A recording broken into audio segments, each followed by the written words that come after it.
Quand vous lisez le dernier verset de la sourate 17, Al-Isra, Allah subhanahu wa ta'ala dit « Louange à Allah qui n'a jamais eu d'enfant ». Ensuite, lorsque vous passez au premier verset de la sourate 18, que dit-il? Alhamdulillah, alladhi anzala. Louange à Allah, celui qui a fait descendre. Ainsi, le dernier verset d'Al-Isra dit Alhamdulillah. Et le verset suivant, le premier de la sourate 18, répète Alhamdulillah. Le dernier verset de la sourate 17 parle de celui qui n'a jamais pris de fils.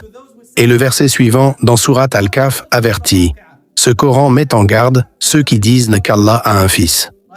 Si vous observez la sourate Al-Waqi'a, son dernier verset dit Subhanallah, gloire à Allah. La sourate suivante commence par Subhanallah, n'est-ce pas? Les exemples sont très nombreux, parfois même avec les mêmes mots.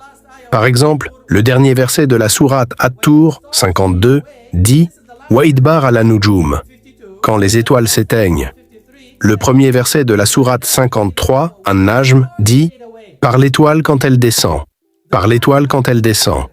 De même, le dernier verset de la sourate Al-Hajj 22 dit « Vous qui vous inclinez et prosternez, adorez Allah ». Les premiers versets de la sourate suivante, 23, Al-Mu'minun, déclarent « Réussissent certes les croyants, humbles dans leurs prières ». De plus, dans le Coran, le début d'une sourate correspond souvent à sa fin. Par exemple, la sourate 23, Al-Mu'minun, commence par « Qad aflaha al-mu'minun » réussissent certes les croyants, et se termine par « Innahu la yuflihu al-kafirun » les mécréants ne réussiront jamais. La sourate Taha 20 commence par « Nous n'avons pas fait descendre le Coran pour toi afin que tu sois malheureux » et se termine par « Celui qui se détourne du Coran mènera une vie misérable ». N'est-ce pas remarquable?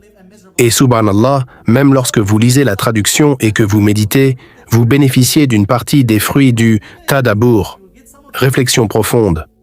Allah est Karim. Il vous accorde cette saveur de méditation, même en langue française. Mais bien sûr, la richesse de la langue arabe reste incomparable.